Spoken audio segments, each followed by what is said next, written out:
All right, everyone, we're going to go ahead and get started. Thanks for being here. Today, I'm delighted to introduce two speakers who are both researchers here at Stanford, Brendan Marsh and Ognjen Marković, who will be presenting recent research results. Please feel free to put your questions into the chat box as you have time, but because the talks today are shorter, we'll wait on answering the questions until the end of each talk. So our first speaker is Brendan Marsh, a PhD student working with Professor Benjamin Lev on multimode cavity QED. Before coming to Stanford, he did his undergrad at the University of Missouri and then did a master's in applied math and theoretical physics at Cambridge. His work has been focused on using light-matter interactions in many-body quantum systems as a computational resource, as well as exploring open quantum systems with experimental and theoretical methods. Brendan, I'll let you take it away. Thanks very much. Yeah, let's get started.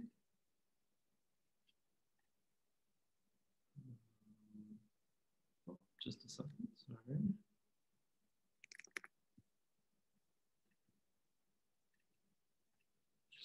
Okay, hopefully the screen is visible. All right, so if that looks good, we can go ahead and get started. Yes, thank you for the introduction. I'm going to talk about memory and optimization with multimode cavity QED today. And this is something I've been working on with Professor Benjamin Lev in his lab for the last 2.5 years or so. And it'll be a mix of experimental results and theoretical results. And so what you're looking at on this sort of opening page here, just to give you a little teaser, is this is an image of the complex electric field inside of a multimode cavity. And these clumps in the middle correspond to where we've positioned Bose-Einstein condensed atoms at different locations in the cavity. And the fact that they're different colors means that they effectively mean a qubit up state and a qubit down state. And so this is a network of, you might think, 4 atoms. It's actually only 2 for technical reasons, but it's a small number of system, or it's a small system. And we're going to talk about how this scales up to larger sizes and how we can explore the dynamics of these systems and how the atoms organize into states that encode answers to optimization problems and how they can be used for things called associative memory, which we'll talk about more. So. Okay, so before we dive into our actual system, I just wanted to back up and talk about quantum computing a little bit more generally and how it's traditionally been applied and some challenges that are being faced and some potential solutions to those challenges. So just to review, a lot of the framework for understanding quantum computation comes from studying a kind of quantum circuit model, where generally there are 3 steps, where step 1 is you prepare some initial quantum state that you can controllably produce over and over again. Step 2 is you apply some unitary gates generated by the closed quantum system dynamics. So you're using Schrodinger's equation here, and you're performing operations on these qubit states that you started with to achieve some computation that you wish. And then step 3 is that you measure the system. And of course, in theory, these quantum gates are capable of really powerful algorithms. They can provide speed ups and things like factoring factoring large prime numbers and factoring in general, sorry, those kind of things. But there are a class of problems that it's pretty challenging to approach using this kind of model. And that's the Ising spin glass model. And what this model is it's just simply a classical model down here where you have some energy as a function of some binary input variables. These SI are classical variables that can be plus or minus 1. And you have some energy, which looks like all pairs of such variables connected with some weighting factor Jij, and then maybe some other term that plays the role of a longitudinal field. And it turns out you can map a lot of real world optimization problems like the traveling salesman problem, where you're trying to optimize routes between different cities, or trying to understand protein folding, or more mathematical problems like the max cut graph problem. These can all be mapped onto a kind of Ising model, and then the solution to those optimization problems corresponds to the ground state configuration for these spin variables. So finding the ground state of models like this is very relevant, and is challenging. A lot of these are known to be NP hard problems. So you might wonder if we can apply our quantum circuit technology that we've come to know to problems like these. But it's challenging for a number of reasons. First of all is that you require all-to-all connectivity, meaning that all the spins are talking to each other. They all have interactions. And that's challenging to do from a hardware perspective. If you have physical qubits in a solid state system, say, you need some physical thing coupling those two qubits. And if you have a large number of qubits, say n of them, you need n squared such connections between them, and that becomes hard to scale up to large system sizes. And of course, when you're relying on unitary gates here, you require that long coherence times, because you need all of these dynamics to be coherent before you have anything in your quantum system fall apart before it's measured. And so that sort of motivates different platforms where these issues can be avoided or at least improved upon. And some such systems are driven distributive quantum systems. And so the way that these work, instead of just having a closed quantum system where I denote, or which I represent here in this sort of closed box with some density matrix that represents a quantum system, instead of just having this, there are two additional components. We can drive the system with some external source. In our case, it's going to just be a coherent laser beam. And on the other hand, the quantum system also experiences interactions with an environment. So it's an open quantum system. And when you have such a system like this, the dynamics of the system are no longer necessarily unitary. And we often describe these kind of dynamics not just with Schrodinger's equation, but a more general master equation, where there's a unitary part, which is essentially encoding the coherent dynamics from the normal Schrodinger's equation. And then also these dissipative terms, which describe interactions with the environment. So these L operators are Lindblad superoperators, which describe how the system can gain or lose energy from the environment at some rate gamma, according to some operator, but those are details. Now, how can we use such a system like this for solving Ising problems is the question. The general principle for using these driven dissipative systems to solve Ising problems is that you start by initializing your system in some known ground state again. In this case, it's some vacuum state. And then you drive the system harder and harder until something happens. So plotted here are sort of abstract axis of all the possible spin states your system could have. And then on this axis, I plot the Ising energy of that system. So you'll recall the goal of the Ising problem is to find the state with the lowest energy. In this case, it's this global minimum here, where these other local minimum exist, and we want to actually avoid finding those because we want the best solution with the lowest energy. Now what happens as you drive the system harder and harder, oops, sorry, wrong direction, is that you increase the energy of that vacuum state until it coincides with the ground state energy of one of the other spin states. And the point at which that occurs, all of a sudden,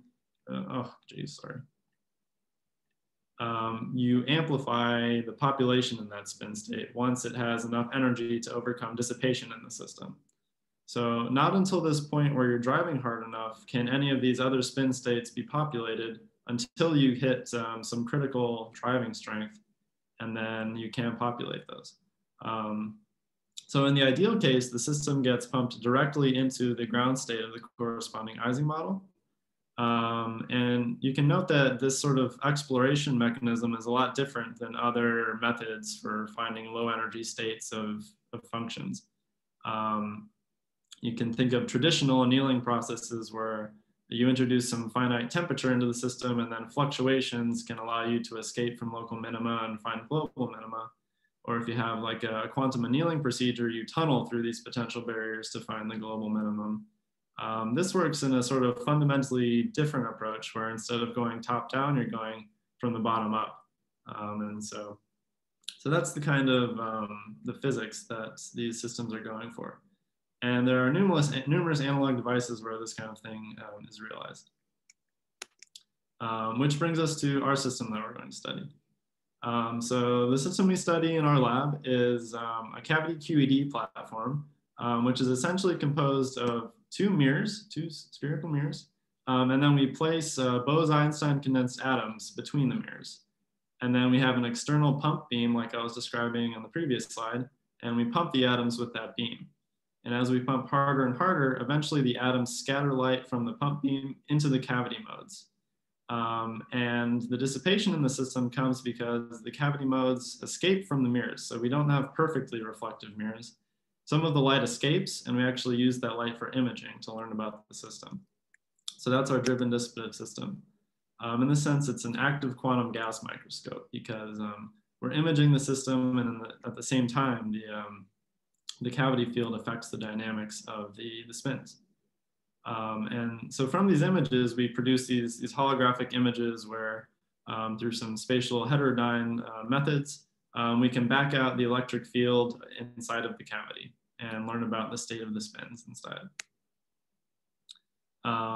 And sort of what makes our experiment different from a lot of the other quantum optics experiments like this is that we use physical geometries for our cavity mirrors in which all of the cavity modes are degenerate. So that means they resonate at the same frequency and have the same energy. Two possible ways that are common for doing this are using a concentric cavity, where the radius of curvature of the mirrors is the same as the length between the two mirrors is 2 times the radius of curvature of the mirrors. And a confocal setup, where the length between the two mirrors is equal to the radius of curvature of the two mirrors. For some technical reasons, we use confocal cavities because they're more stable. And what that looks like over here is I'm plotting basically the transmission through the cavity as a function of the frequency of light that you try to send into it. So if you try to send light into the cavity, you'll see some response in the cavity. And the point is that in single mode cavities, you can individually resolve all these different modes of the cavities. They resonate at different frequencies in different families. But when you put it into these multimode configurations, in the confocal configuration, they all get smushed into a single resonance. And so inside of our cavity, we effectively have a very, very large number of modes all at the same frequency. And that allows all of the spins to interact with those modes sort of at the same time and gives rise to interesting physics. And just sort of from the experimental point of view, our experiment sort of looks like this, where we have a rubidium oven. Our atom of choice is rubidium, and we send hot rubidium down a Zeeman slower into a production chamber where we cool it down to very low temperatures.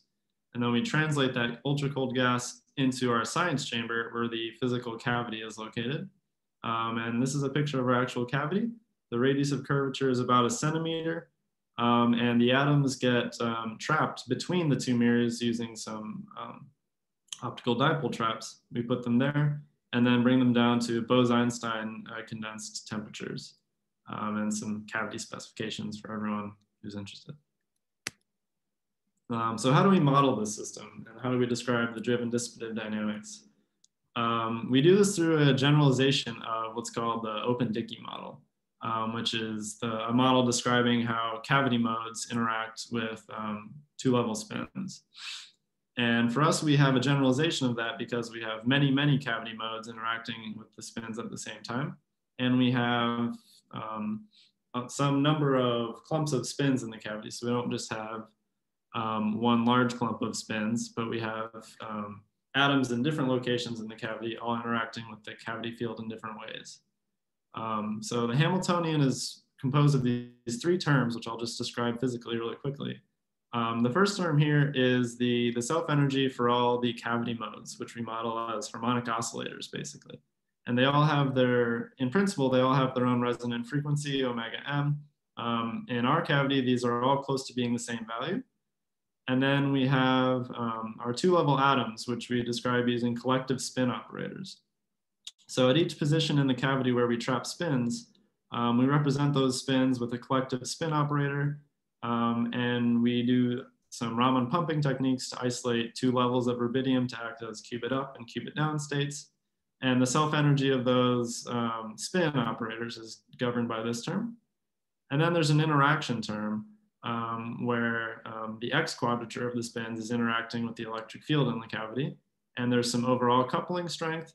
And these Cassie-Ms are the standing wave patterns of the different modes. So that the way that the spins couple to the modes actually depends on their spatial location, Ri, in the cavity. So in this way, by placing atoms at different locations in the cavity, we get different interactions with the cavity modes.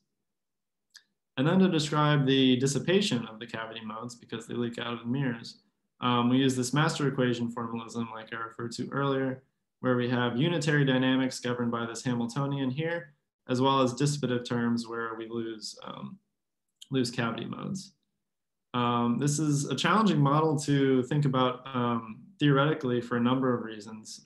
Usually we're only interested in what the spins are doing, so it's desirable to come up with a model that only describes the spin dynamics and somehow integrate out the cavity modes. But this is hard because the cavity modes, they form a structured path for the spins that is non-Markovian, strongly interacting. And usually those are the opposite of the things you want when trying to eliminate degrees of freedom from a model. So that makes it hard to derive a spin-only model. So we've had to come up with different ways of understanding what's going on in the system than the usual methods. And to understand the physics of how this works, there are two phases. There's basically a weak pumping phase and a strong pumping phase, denoted by the normal phase and the superradiant phase. And basically in the weak pumping phase, the cavity modes are not populated yet. So we're not driving the system strongly enough in order to scatter light into the cavity mirrors significantly. And in this regime, the spins are not really interacting with each other. They're all in their ground state. This is like the vacuum state that I was referring to earlier before you pump into some other ordered state. But then you go through a superradiant phase transition where you're pumping strongly, and all of a sudden scattering becomes macroscopic out of the cavity. And the spins break a Z2 symmetry and find some ordered state, some superposition state. And they can either be pointing one way along their X quadrature or the other way along their X quadrature. And the relative way in which they do this with respect to each other encodes a solution to some kind of problem. It encodes a solution to an Ising problem, like I mentioned earlier. So this is how we connect to the things I mentioned earlier in terms of the cavity physics. So where's the Ising model hiding inside of this system? To figure that out, I think it's helpful to realize that light and matter are strongly coupled in the system, and it's better to not describe them with individual degrees of freedom, but to describe them as coupled degrees of freedom as polariton quasi-particles is how you do it. And what's shown in the figure here are reconstructed cavity fields like I showed earlier, as we move a single clump of atoms at different spatial locations in the cavity. And what we're doing going from left to right is moving the clump of atoms from here and slowly moving it down to this position. Now, due to symmetries in the confocal cavity, in the electric field that you're seeing, you always see the opposite spot as well on the other side of the cavity. But the point here is that the electric field is tracking the atoms. So as we move the atoms, the electric field goes with it. And so they're strongly coupled. And so to think about this in a mathematical way, we use a unitary transformation that addresses the spins with light and displaces the cavity modes by their sort of mean field expectation value. And so that sort of moves from thinking about independent spins and independent cavity modes to thinking about these polariton quasi-particles and fluctuations around those light fields. But once you make this unitary transformation, the point is that all of a sudden your Ising Hamiltonian pops back up. And where you have a cavity-mediated interaction described by this JIJ term between the different polaritons in the cavity. And this cavity-mediated interaction depends on those standing mode functions that describe the different mode profiles in the cavity. But it's something that we can compute. And this is just to say that there are a lot of different coupling schemes for multimode cavities. So there are a lot of different types of JIJ that we can engineer between our clumps of spins inside of the cavity. The one that I'm going to focus on for today is this first one, which is very strange. So what this says here is that the interaction between a clump at position Ri and a clump of spins at some other position Rj inside of the cavity depends on the dot product of their positions and then the cosine of that thing. So this interaction is not translation variant, it is sign changing, And those are two very strange things for interactions in physical systems, especially the non-translation invariant part. And that comes from the cavity having a well-defined center position. But this is good because it offers us something that's sign changing and very sort of oscillatory and allows us to engineer very complex interactions inside of the cavity. So this is a demonstration of this interaction using two clumps of spins, where we fix one of the clumps of spins over here, and then we move a different one. We start it in the center of the cavity and then slowly move it away from the center. So when we put the atoms at the center of the cavity, one of the RIs is 0, and you get cosine of 0, and that gives you 1. So Jij between these two spins is 1, and that means they're interacting ferromagnetically. And what that means in terms of the phase of the outgoing light field in the cavity is that they have the same phase, and that means that the spin states would be the same for these two sets of clumps. As we move it farther away, if you go far enough, all of a sudden this term becomes negative and they're interacting antiferromagnetically. And then all of a sudden you see the phase of one of the ensembles of spins flip sign. And that means that now one of these can be thought of as pointing up and the other as pointing down. And you can see that it's sort of minimizing the energy of the associated Ising model. So this is a ferromagnet, antiferromagnet. Now the theoretical part comes in studying this in much larger system sizes. So what happens when we have many spins? What kind of physics do we get? And I won't get into the details here too much, but when we place a lot of atoms close to the center of the cavity, you see a lot of these red ferromagnetic interactions. Whereas when we space them out in very large distances, you get a crazy network of positive and negative couplings between all the different spins, and that describes something called a spin glass, which is the kind of model we're interested in creating. Okay, so that brings me to the actual computational tasks. How do we use this system to do some kind of computation? The first one is called associative memory. And to introduce that, I'll start by talking about the Hopfield neural network, which is an early model for how memory worked in the human brain. And it was described as a single layer recurrent neural network.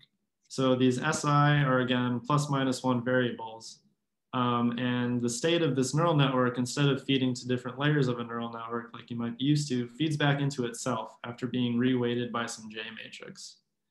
And you can show that the dynamics, or the way that this neural network evolves, is essentially by computing this energy function, which is the Ising energy function, and then doing an energy descent in that landscape. So this neural network evolves by switching spins in order to lower the energy of this function. And the way that this works is that you have some energy landscape described by your Ising energy, and you associate the local minima of that energy landscape with patterns that you want to store. So if this is the energy landscape of all the different states, and say you want to store some patterns, which I just chose some images of our favorite elements here, you would engineer the Jij matrix so that these local minima correspond to the patterns that you want the neural network to learn. And then if you, for instance, give a corrupted input, something that looks sort of in between these two, the neural network will, by its own dynamics, lower the energy in return and fix the errors in your input state and recall that this is dysprosium. So that's the way that these neural networks work. And there are different schemes for how you describe the J, or how you implement the Jij. And based on the system size, you can learn some up to some small number of patterns. And so that's the task of associative memory. How do we do that with cavity QED? Well, we can draw pictures that make them look the same, and then we can describe how it actually works. So this is the structure of a Hopfield neural network. And this is roughly the structure we have in our cavity QED type neural network. We have clumps of spins here, each pointing either up or down after they go through the superradiant phase transition, and they lock into some relative orientation with respect to each other. And they have these different cavity mediated interactions. That's playing the role of the J matrix. And so actually they have similar energy functions, or Hamiltonians, and there's sort of a mapping between the two. In a neural network, you have these binary neurons. In cavity QED, we have clumps of ultra cold atomic spins. hot field networks, we have the synapses and weights. In cavity QED, we have the cavity modes. In terms of what connectivity we have, there are prescribed rules for hot field networks, whereas we have a specific confocal cavity mediated interaction that we have to deal with. And of course, the dynamics are very different.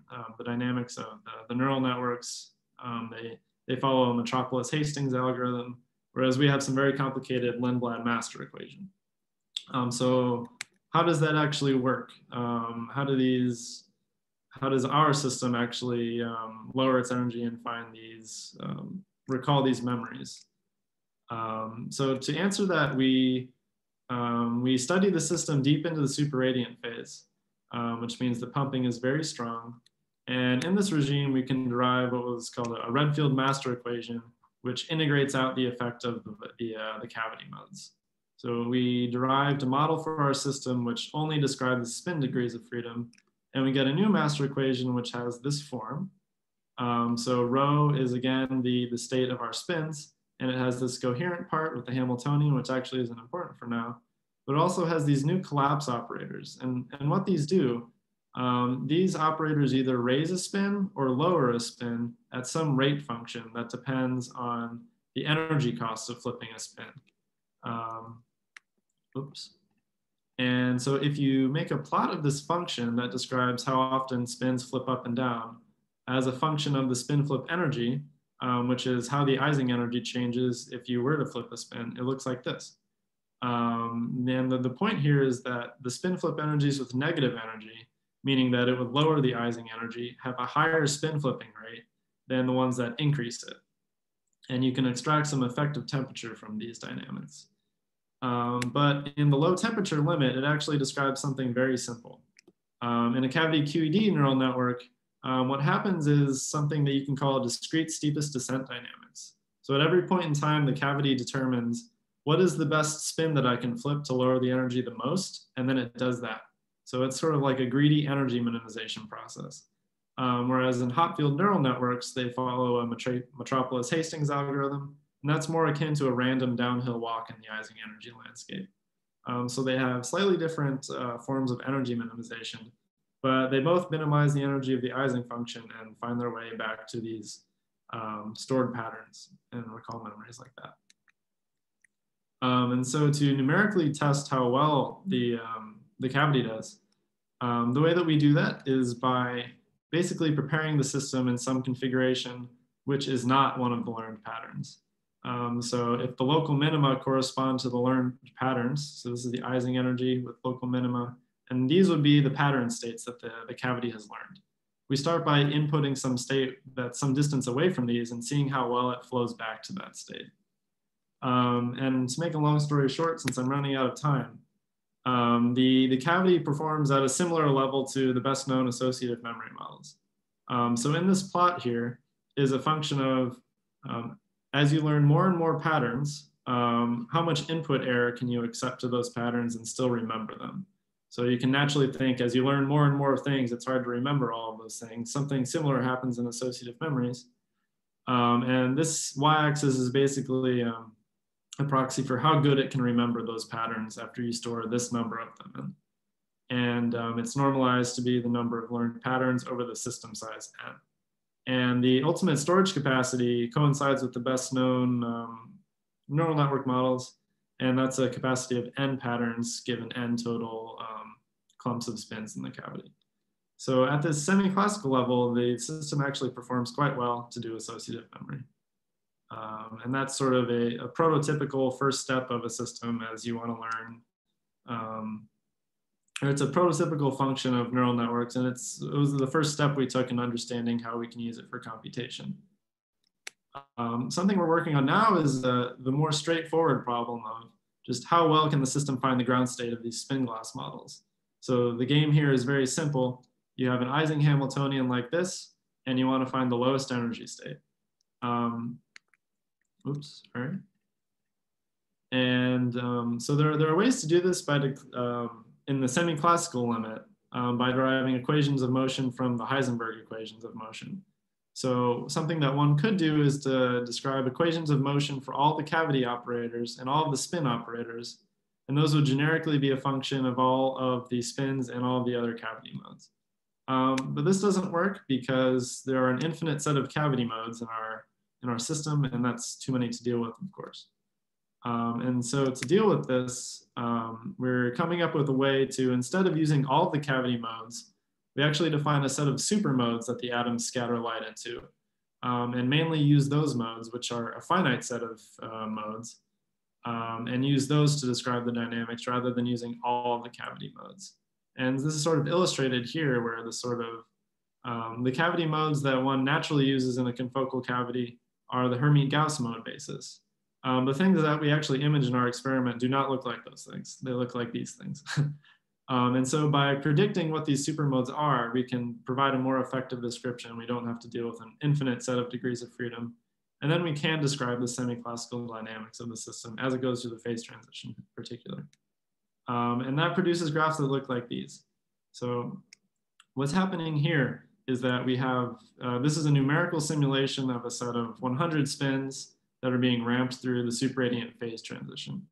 And what's plotted as a function of time as the system is being ramped stronger and stronger is first that the system hits the superradiant phase transition, and that's when instability occurs, in which all of a sudden the x quadrature of the spins goes from 0, which is the vacuum state. All of a sudden they populate either the up state or the down state, and they do a very complicated dance in the middle. And that complicated dance is something that they do to minimize the Ising energy, which appears to be, they appear to be doing quite well so far, but this is a work in progress, and we'll see how well they do compared to other systems that minimize Ising energies. But that's our plan for right now. And I think that's about all the time I have. So I'll just skip the Outlook slide, but yeah, we're working on all these things I mentioned in both experimental and theoretical avenues. And yeah, we're looking forward to it. And if you have any questions, happy to answer. Thank you so much for a great talk.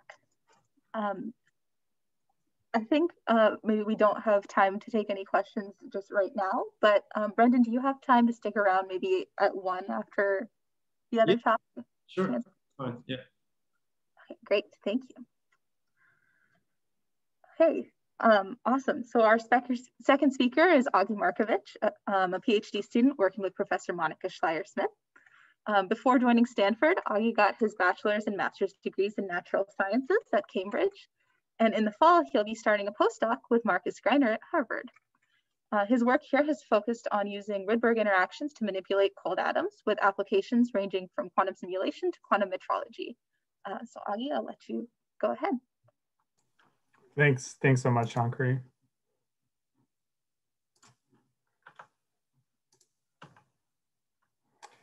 Hi, everyone.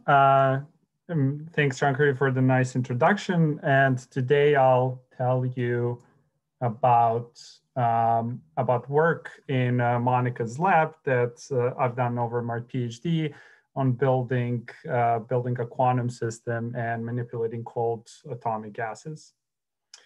So Brandon had a great talk, and he exactly talked about what I'm going to be talking about. And there are some connections between our work, because he mentioned that Ising dynamics can encode real-life problems, and I would like to start this talk with a real-life problem of scheduling classes. So if you imagine that we have 2 time slots that we want to put many classes in, and we have a number of people who want to take these classes in different time slots. What we want to do is we want to minimize conflict between different classes. So if students want to take 2 classes, a lot of students want to take 2 classes, we would like to put them in 2 different time slots.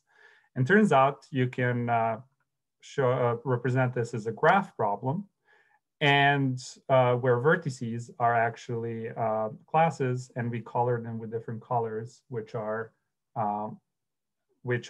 different time slots. So we can solve this problem, and it's simple enough. You can see that this is a solution, and this is an example of a max cut that Brandon also mentioned. But if we go to larger and larger sizes, this of course becomes a very hard problem. It's one of the NP-complete problems. And how we might solve it as physicists is, again, represented this as a spin model. And in this case, we can rephrase this problem in terms of finding a ground state of a spin Hamiltonian. In this case, antiferromagnetic Hamiltonian.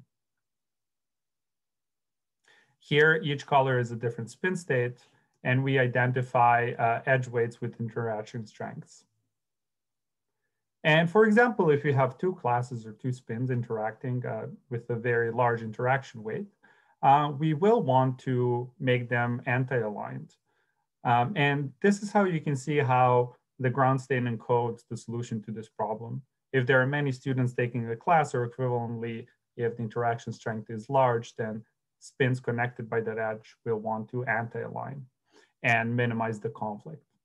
So what we want to do is find the ground state of this Ising Hamiltonian and find the solution to this problem. And this is where quantum mechanics jumps in. There have been many ways that have been proposed to solve this problem. And one of them is just quantum optimization via adiabatic annealing, where you start from a simple ground state of a Hamiltonian that we know how to prepare in a lab. Then we adiabatically turn on interactions and finally measure to see what the solution is. An alternative proposed algorithm is a quantum approximate optimization algorithm, amongst others, which would similarly apply the interactions and this other part, which I call the transverse field, but in different chunks for a number of cycles. And we have reasons to believe why some of these algorithms might have a quantum speedup, but definitely this is still an open question, and we would like to make a machine which can encode these problems and solve them. And here we already see a few requirements that our machine needs to have, some of which are state preparation and measurement, so we can actually see the final state, and also controllable interactions in a transverse field, of which controllable interactions is the biggest problem, and actually having controllable coherent interactions. There has been a big progress on making these large and controlled quantum systems with a lot of different platforms, including neutral atoms, superconducting qubits, or ions. And there are also many other applications of these systems, ranging from doing quantum algorithms with a quantum speedup to using big entangled states as a resource and quantum simulation. So today I'll tell you about the particular platform that we've been working on with Rydberg atoms and how our experiment, what our experiment is. I will tell you about encoding some of these Ising interactions in our cold atomic gas, how we measure these interactions and added the transverse field that I mentioned initially. And I'll talk about a few next steps that we've been thinking about on this project. So let me start with an overview of neutral atoms and why we are working with them in our labs. And one of the reasons is that the atoms are good qubits. They're uniform. We can control them and cool them using external fields. We can isolate them from the environment. And finally, we know how to do state preparation and detection. There's been a lot of tremendous progress in this field. And these are some nice pictures from different experiments that have created large and controlled arrays of single atoms. But as I said, the problem is how to make them interact. And neutral atoms are not interacting. So in our case, we are using Rydberg atoms, which are highly excited states of neutral atoms, where state properties are highly dependent on the principal quantum number. In particular, electron cloud size grows very large with higher excited states. Lifetime also gets longer. And in particular, interactions grow very, very strongly between Rydberg atoms. And these can be very large on a micron scale, which is the scale at which our atoms are separated by in experiments, in cold atom experiments. If you show this on an energy picture, when we have two ground state atoms, these are spin-up atoms in the ground state, they're not interacting very strongly. And they're also not interacting very strongly when one of them is in a Rydberg state, shown by this large blob here. But if two atoms are in a Rydberg state, they're interacting very, very strongly. And this is actually the van der Waals interaction, coming from a dipole-dipole interaction, and it has this shape with distance.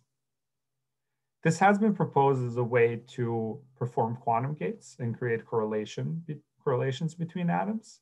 And the way to do this is to try to drive and excite the atom into the Rydberg state. If two atoms are far apart, you'll be able to do that. But if two atoms get close, this light field will become off-resonant, and we won't be able to excite both atoms to Rydberg states. And this has been proposed and shown to work as a way to do quantum gates and create entangled states of atoms. Our approach is slightly different. We, instead of driving the atom into the excited state, what we do is we off-resonantly couple from the ground state to the excited state. What this does is it mixes a bit of a Rydberg character into our ground state. But due to the strong interaction for two excited states, so we can leverage that and obtain an Ising-like interaction in the ground state. And this comes from the effect of the laser on our atomic state. If two atoms are far apart, then the laser is affecting our atoms. But if two atoms are closer together because of this strong interaction, the laser effect is smaller. And we can see this appear as a characteristic shape of the energy, which depends on distance between the two atoms. And this actually just encodes this J term in our Ising interaction. And the benefit of this scheme is that we have a lot of flexibility. We can tune the range, strength, even the sign of the interaction, and also the dynamics, because we can turn on and off this laser field, and we can turn it on and off the interactions. And also, what's also important is that to control the interaction strength, we can just change the strength of this laser driving and change the interaction strength. Because of this flexibility, as I mentioned, Rydberg dressing can be used for quantum optimization, where we have both a dynamic control and an interaction range, which can couple nearby lattice sites.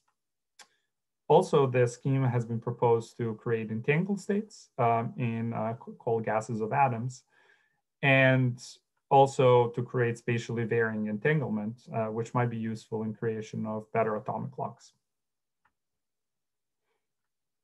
In our experiment, we use a particular atom. We use cesium with two ground states, which we call spin down and spin up.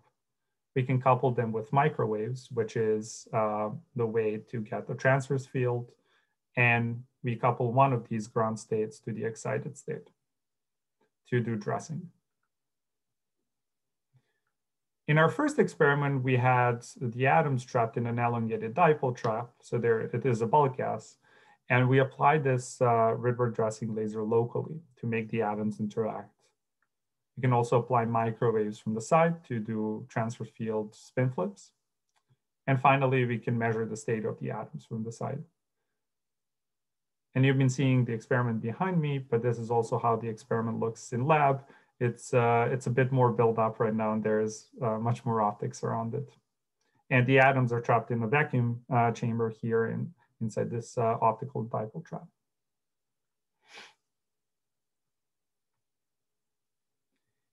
So as I mentioned, the Rydberg dressing produces the Ising interactions. And now the question is, how do these Ising terms manifest themselves? In our case, we are looking at a bulk gas of atoms, and a single atom is interacting with a number of its neighbors. And we can think about this Ising interaction as a local magnetic field on a single atom, which depends on the state of the surrounding atoms. Because we see many atoms at once, we can represent the state of each with one big spin, with the projection of the z-axis being as z. And this Ising interaction would produce an effective interaction, which looks something like as e squared, or larger the magnitude of the spin, the larger the interaction will be. We can think about the state of our atomic system on a Bloch sphere, and what this interaction would produce is a phase shift which depends on the state of the atoms. So depends on the SZ of the atoms. By using a transverse field, we can create different initial states. And we can either create an atomic state above or below the equator on this Bloch sphere with a different polar angle. And after we apply the interaction, what we expect is precession, which depends on where we created the state. Doing an appropriate microwave pulse, we can read out the state. And this is actual data from our experiment where we prepare different initial states. And depending on the position, we see different precession of the state. And in particular, in this region where we apply the dressing pulse, this is where the interactions are the strongest and we see the most precession. And here you can also see the spatial variability of the phase, which is coming due to the shape of the laser pulse. So we have control of the interaction strength. If you apply Rydberg dressing pulse for different times, we can see the particular twisting dynamics, which is here nicely shown on a Bloch sphere, or presented on projection of the Bloch sphere. And from there, we can extract the actual mean field interaction strength by finding dimensionless parameter, and it's a Q, which is telling us how much phase precession there is. And this tells us directly the Ising mean field interaction that we have amongst our atoms. The next step in our experiment was to introduce the transverse field and create the transverse field Ising models and combining these two parts. What we can do is we can apply them dynamically. We can apply the interactions and then the transverse field. And if you do this for short enough a time, then we will create a transverse field Ising model effectively. And we apply these blocks for a number of cycles. This transverse field Ising model it has richer dynamics than just the Ising interaction, because we have two parts. We have our interaction and also the transverse field, which causes a precession of our atomic state. And here, the relevant quantity is the ratio of the interaction to the transverse field. Here I'm showing simulations of the dynamics of the atomic state and how it depends on this parameter lambda. These are all projections in the Bloch sphere. And for example, if we created a state here when there are no interactions, we would just see precession of the state due to the transverse field. If we increase the interactions, something very interesting happens. This model goes from having a single fixed state, fixed point around which all states are rotating and precessing, to having two of them. And as we increase the interaction strength, these two fixed points move out to the poles. Finally, if we only have the interactions, this is the exact same case as I showed earlier with just the twisting. We can create different initial states of the atomic state in our experiment and see actually how the dynamics depends on the number of cycles we do this for. And here we apply the interactions and the transverse field for a number of cycles, and we see qualitatively similar dynamics. And also these different panels are just taken from a single experiment where each panel is just a different spatial position in our cloud. And that's how we have a varying interaction strength. To look at this more quantitatively, what we looked at is this bifurcation of the mean field's fixed point dynamics. First, we can measure the interaction strength independently in the transverse field. And this is what I've already shown you and how the interaction strength depends on position. And then when we have a transverse field Ising model, we can look at a point where phase equals to 0. And this is exactly where the fixed point is, because we prepare initial state with phase equals 0. As the position changes in the cloud, this phase equals 0 point splits due to this bifurcation. And we can compare it to the mean field model shown with dashed lines, or take cuts through this data and compare it directly to the mean field model.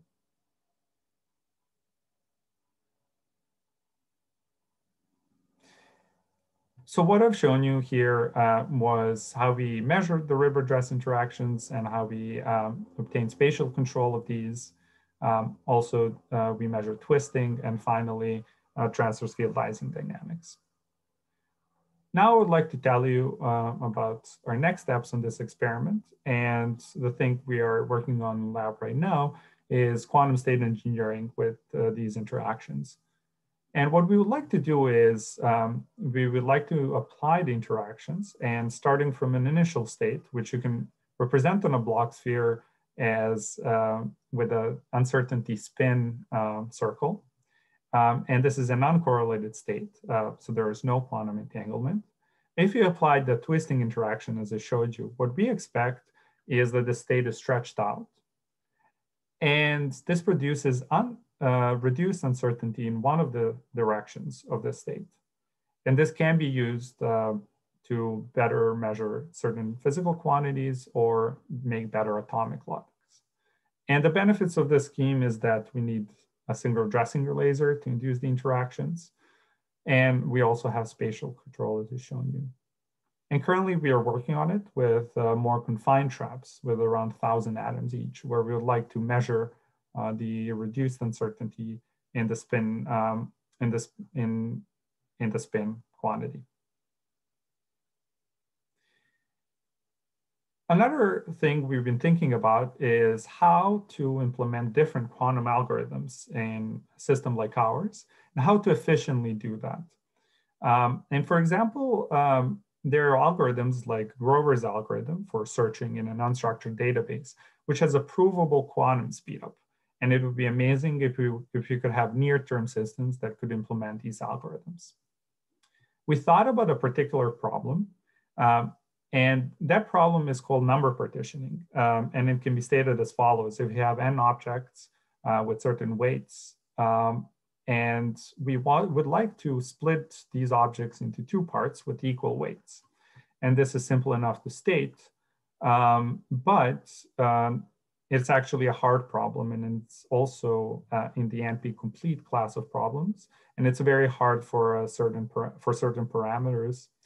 And it has also been called the easiest hard problem because it's simple to state and it seems easy, but it's actually not.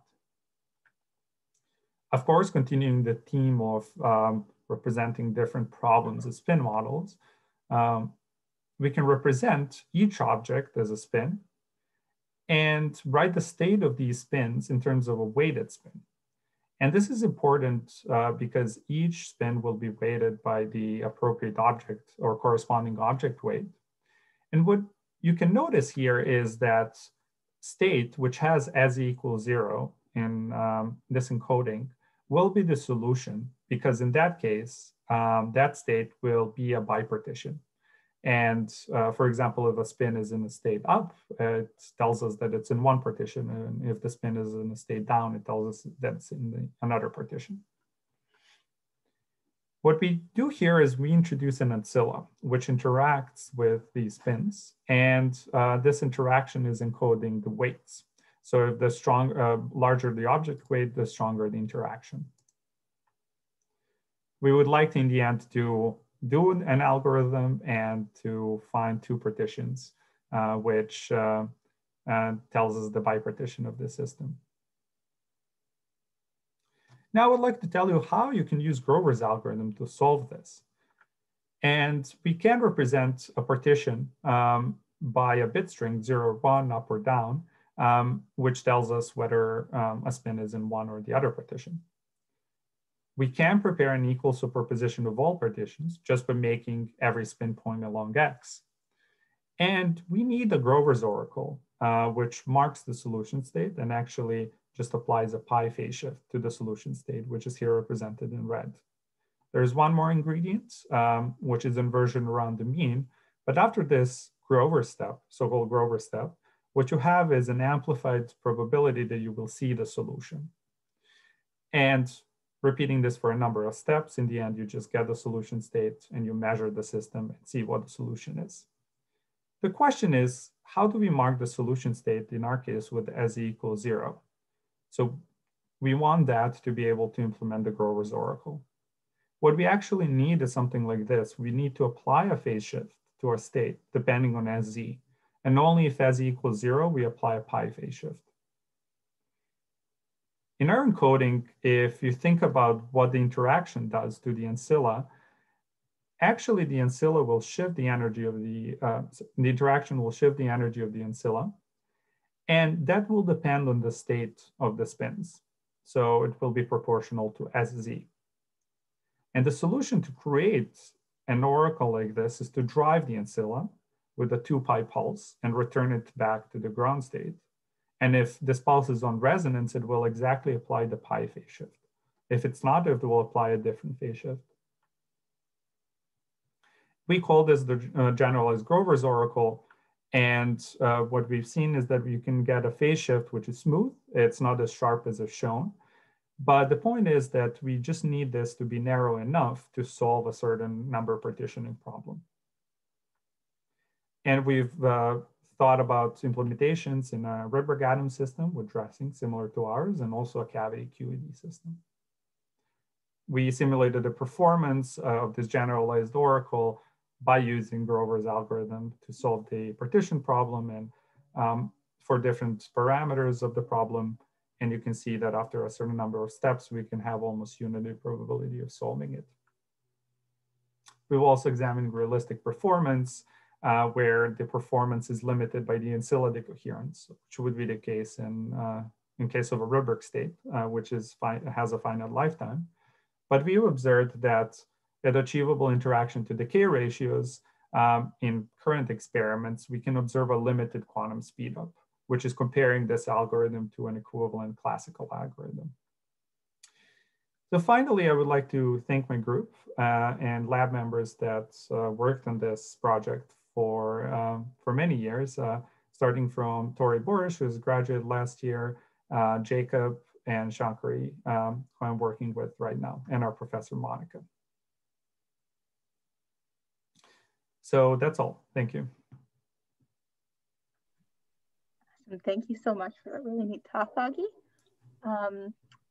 I guess maybe let's take a question or two from Augie, and then we can take questions for both speakers.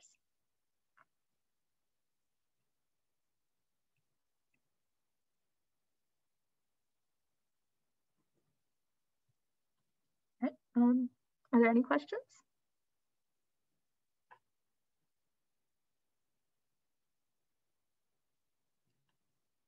All right, well, maybe let's go ahead and thank both of our speakers again, and then we'll open it up for taking questions for both speakers.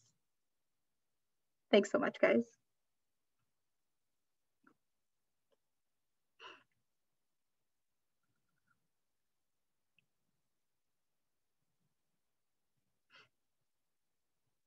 So I have actually a quick question for Brendan, which is, so you have this pump laser that you're using to drive your system extremely hard. When you are in that strong driving limit, how much do you have to worry about incoherent excitations and just heating in your system from that laser? Yeah, that's definitely a concern. So we don't drive too hard. There's sort of a sweet spot, maybe around if there's a critical coupling strength GC, then depending on what we're wanting to doing, maybe we'll pump at 1.1 times GC or maybe 2 times GC. So because you're right, so if you pump very strong, your atoms will heat up and fly away. I guess it is noteworthy that they won't immediately kill the spin experiments that we're trying to do. If we have some amount of uniform loss of the atoms over time, as long as we have some atoms there, we can compensate by driving them a little harder, but that in turn makes us lose more of them as well. So I think right now that is our limiting factor on the lifetime of our experiments. So we're thinking about different ways to mitigate that and what kind of experiments we can do where that it isn't an issue. Okay, thank you.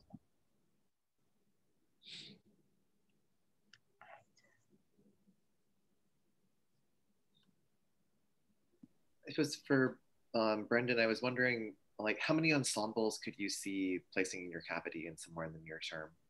Where are the limitations when you try to scale up from 2 ensembles? Yeah, I think right now the limiting factor is just our trapping technology. So think right now we're just using crossed dipole traps to trap and moving them quickly back and forth. So I think near term we're looking at trying to do maybe up to 20 is being optimistic, I think. And after that we'll have to do a pretty serious revamp, doing optical traps, so some kind of array of tweezers or something like that. So definitely in the future that will be a limiting factor. I don't know what the ultimate limits on like tweezer array technology is. I don't know how high we could potentially get to that. But saying we could go to a lot larger, I think there's plenty of room inside of the cavity still.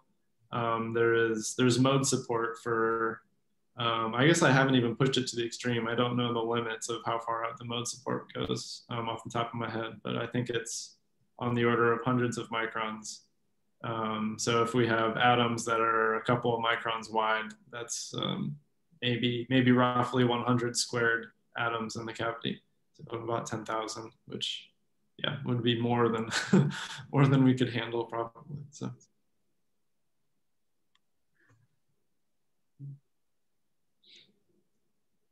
Thanks, Eric. So I also have a question for Augie really quickly, which is in this Grover scheme, when you're talking about driving 2 pi pulses on the ancilla, how much do you think, it's another question about incoherence, because I've been thinking a lot about incoherence recently, but how much do you think incoherence in that Rydberg laser is going to affect the fidelity of that pulse in terms of like widening the step of the Grover phase shift? Yeah, I mean, that's a good question, because experiments which actually excite Rydberg atoms have seen that as the first limit they encounter, and not actually the ancilla decoherence or the atom decoherence. So I would say it is something that can limit the performance, but they've also solved it. So in these experiments, if they spatially or spectrally filter their laser, they have better coherence pulses. Yeah, so. Thank you. Any other questions for Brendan or Augie? Okay, great. Well, thanks everyone for coming. Thank you guys so much for your talks. They were really great. Thank you. Thank you for hosting. Yeah, thanks, Shankar. Okay, bye-bye.